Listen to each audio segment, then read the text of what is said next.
Се враќаме во студиото да ја одјавиме емисијата со спорт, блок посветен на фудбалскиот клуб Вардар, нашиот најтрофеен фудбалски колектив кој доби ново раководство, од кое очекуваме секако да го врати Вардар онаму каде што заслужува. Утро имаме тројца гости во Македонија наутро, од лево кон десно, Ѓоко Хаџиевски, еден единствен, се враќа во фудбалскиот клуб Вардар.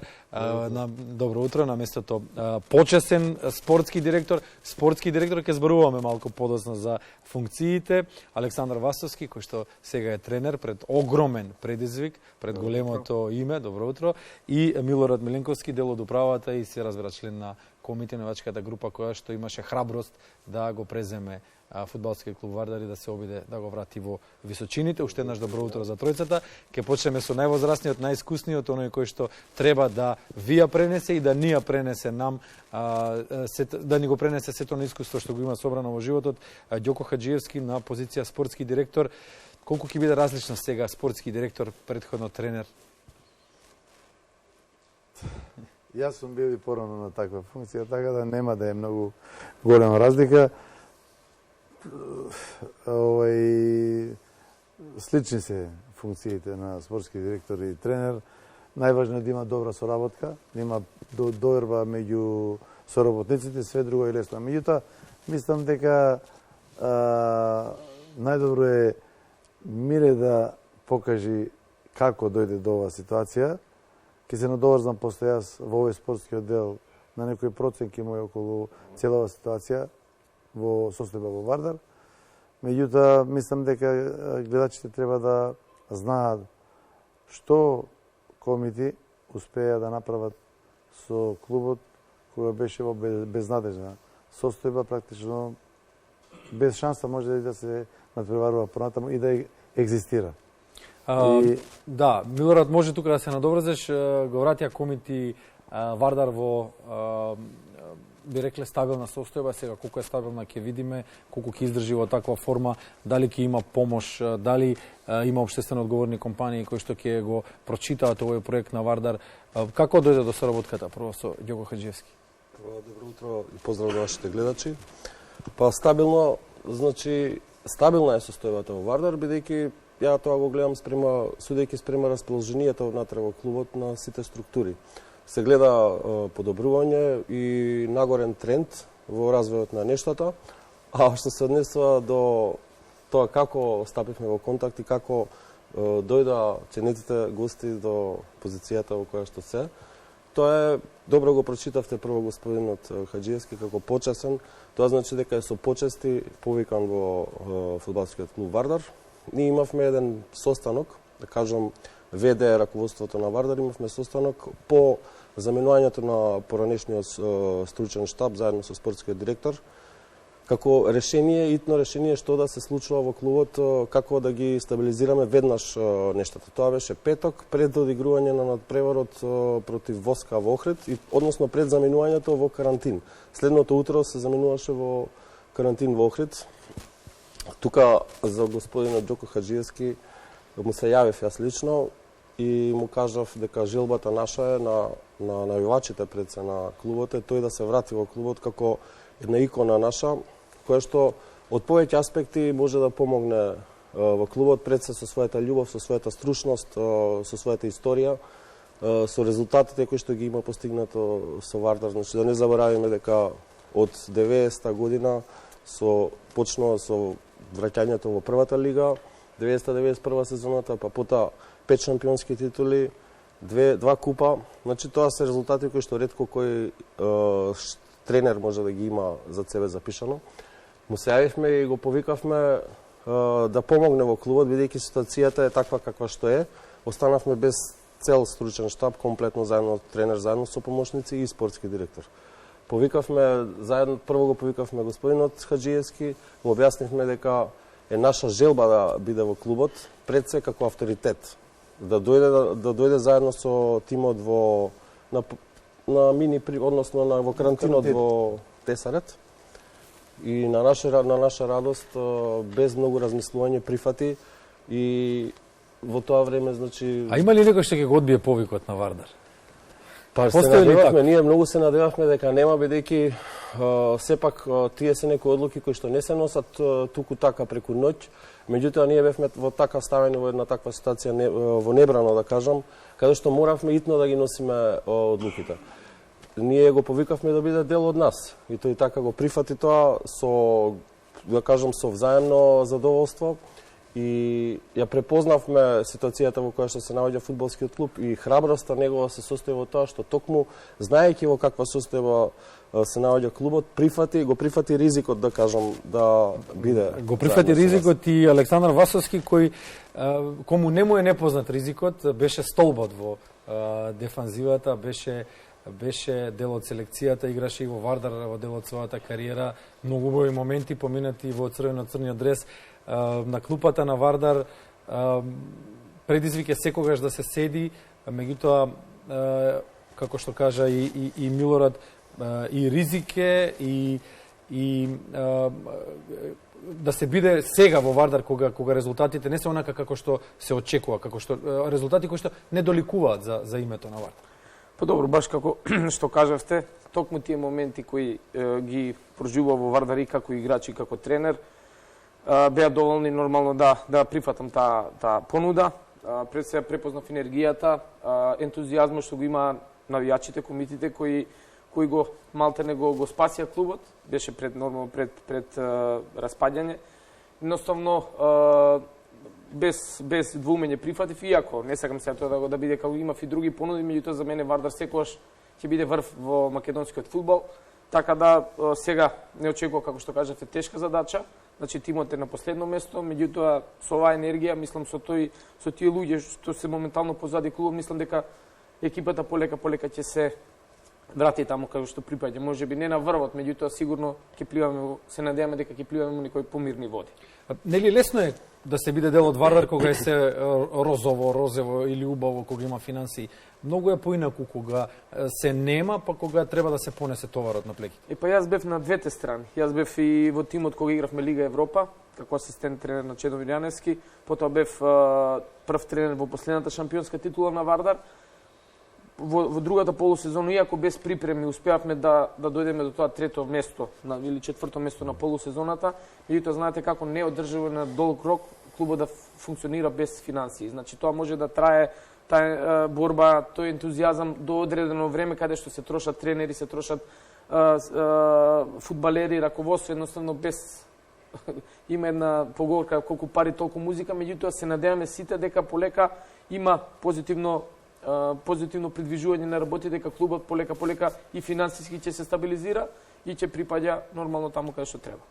Спортскиот директор има исто така тешка, одговорна функција, треба да биде некоја спрега, треба да биде координатор, треба да биде оној најискусниот, оној лидерот. Како го гледате Вардар во блиска иднина? Што ќе се смени во функционирањето на клубот? Па вака да кажам сега, генерално сликата околу Вардар е до кога Вардар вака, па не е Вардар ова тоа што сме навикнати ние да го гледаме, па нема интерес, па не знам, нема доверба, па ќе испаднете од прва лига. Првенството само ќе почна.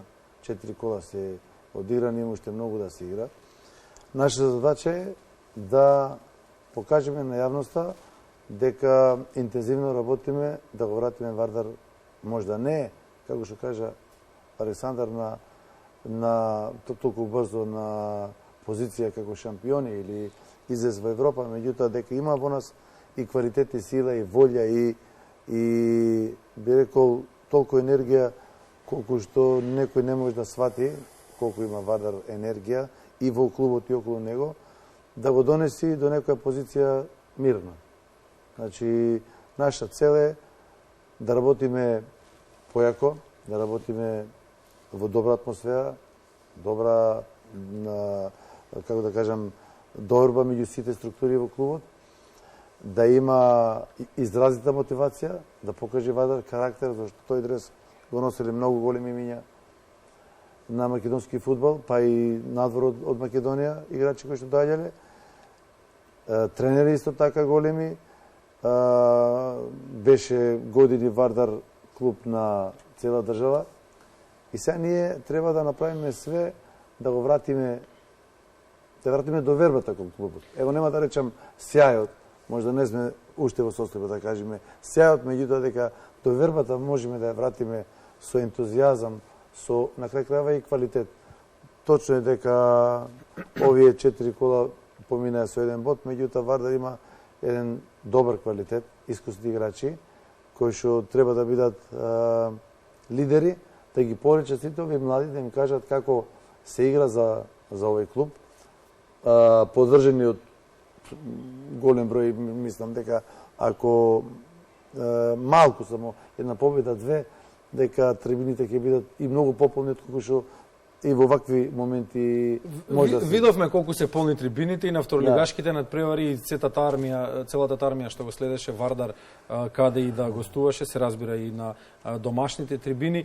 Како спортски работник, како човек прошетан по белиот свет, како успешен спортски работник, дали има македонски фудбал без Вардар? Тоа е како да го нема Јувентус во Италија, како да го нема Бајер Михен во Германија, како да го нема, не знам, Манчестер Юнајтед во Англија или како и да е. Значи, како изгледа фудбалот македонскиот без Вардар? Па, што се, мислам, доволно. Вардар знаат, кога ќе спомните во било која држава Вардар, тие знаат дека во овие, исто е како да кажете во Азербејџан ќе кажам, Нефчи. 30 години, 40 години беше во СССР во прва лига. Значи не слушнале тие можда за сега последните години за Карабах, не слушнале за Хазар Лакеран, за Интер Баку и не знам за Нефчи, сите слушнале, зашто играл во јака лига. Југословенската лига беше меѓу топ 5 во Европа, 5 најјаки лиги која беше порнешната држава. Вардар 45 години беше во таа лига. Кажав и порно, 75% буџетот на клубот се понече од продажба на билети. Може да замислите секој надпревар 25-30 илјади гледачи, такви големи надпревари. Дури кога беа неатрактивни противници, пон беше стадионот. И тоа не може да се заборави. Социјалните мрежи, Facebook, Instagram, често можеме да видиме што пишуваат од другите поранешни републики. Да, ги пренесуваат впечатоците и какви емоции, мемуарите, со какви емоции зборуваат кон клубот, што представуваше, ги знаат имињата, ги знаат составите од порано. Сега, ако е веќе така, не е заборавен, ние не сме 100 години покасно, сме 20 на години. Се уште има актери во тие лиги кои што многу добро знаат кој е Вардар. Така, а овие млади генерации знаат од нивните родители како доаѓале и нивните родители, како со нивните родители доаѓале на надпревар да гледат, да навиват. Сеќам и на твоето прво и доаѓање како спортски новинар, претходно и на некој активно играње твое, имаше тие во млади категории нешто. Така да знаеш добро како се доживуваше. Нема дете што потекнува од овие простори тука да не го почувствувало зелениот терен во дресот на Вардар. Едноставно тоа беше синоним за спортот. Да. Васовски, ти си член на помладата, поновата генерација, тука сме некаде по возраст, ти си 79-та, ја 78-та. Како сега изгледа Вардар? Во каква играчка состојба е, во каква форма е и има ли квалитет да биде дел од оваа наша прва лига? Има ли, прво, дали има сега квалитет и дали има најави за нешто ново кое што ќе го одржи во прволигашка конкуренција? Па да, мислам дека моментално не заслужува да биде последна табела. Меѓутоа, знаете како, лош старт и тоа фудбалот не е 1-1-2 некогаш, значи никој не очекуваше Вардар да стартува лошо. Меѓутоа, како што кажа господин Хаџиевски, само четврто коло е, значи има уште до крај, не знам, 29 кола, така да екипата е кадарна, мислам, тоа се покажува и на последните тренинзи, дека полека може да излезе од оваа опасна зона.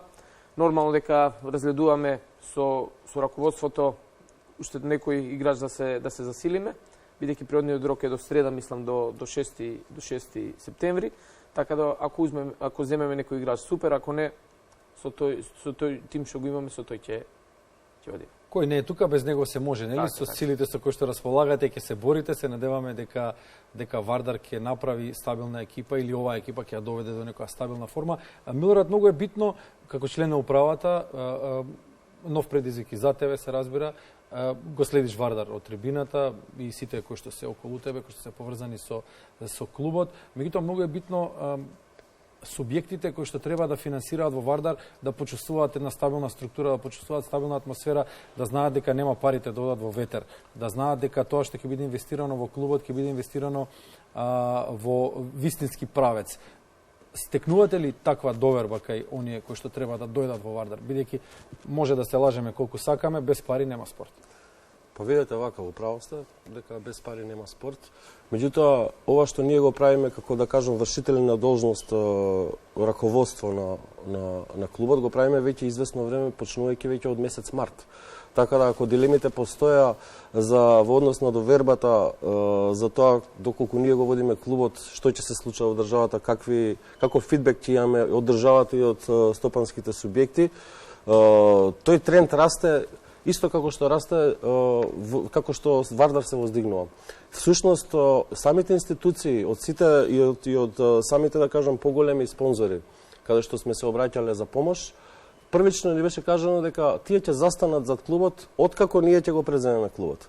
Значи, како што се сеќавате, прво почнавме со преземање на 25% од клубот плюс една акција со цел да го заштитиме од евентуални згаснување од све.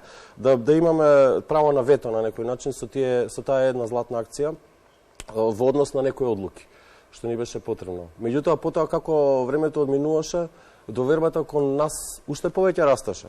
Значи, токму заради тоа, на инсистирање на институциите, ние ги преземавме и останатите 75% и тоа беше единствениот услов за тие да не излезат во пресред. А ние како што имавме и скоро една пресконференција, на која што бевме повторно во овој состав плюс малку збогатени, значи на самиот прес објаснивме дека веќе ги преземавме акциите и дека сега се наред општествените актери, општествените чинители да влезат, да го исполнат она што го ветија. Пред се, мислам на градот Скопје, како долгогодишен патрон на фудбалскиот клуб Вардар, меѓутоа општините исто така со кои што разговаравме непосредно со сите скопски општини и воедно исто така и приватните компании.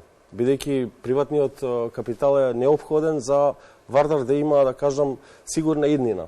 Во некој таков шарен лик управен одбор во кој што би биле и институциите, значи под некоја, да кажам, мнозински пакет за почеток. Така гледаме визијата. Значи мнозински пакет да има прво градот Скопје, општините и секако ние тука да бидеме како заштита на клубот се уште додека не се сменат некои работи, значи додека не влезат приватни компании. Секако приватните компании ќе имаат можности со некоја дополнителна емисија на акции од вредност да влезат во клубот.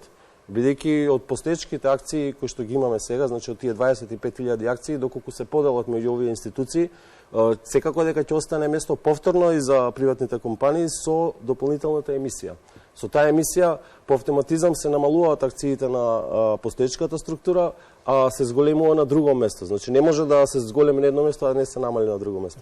Така да тоа би било еден вид постепено примопредавање на клубот зборуваме за некој сериозен инвеститор. Бидејќи во овој труд, оваа енергија која што ја вложуваме толку време, не заслужува за повторно само да има привремено решение. Значи сега бараме конкретно трајно решение за фудбалскиот клуб Вардар, каде што и веќе ги повикавме институциите и се уште чекаме одговор од нив.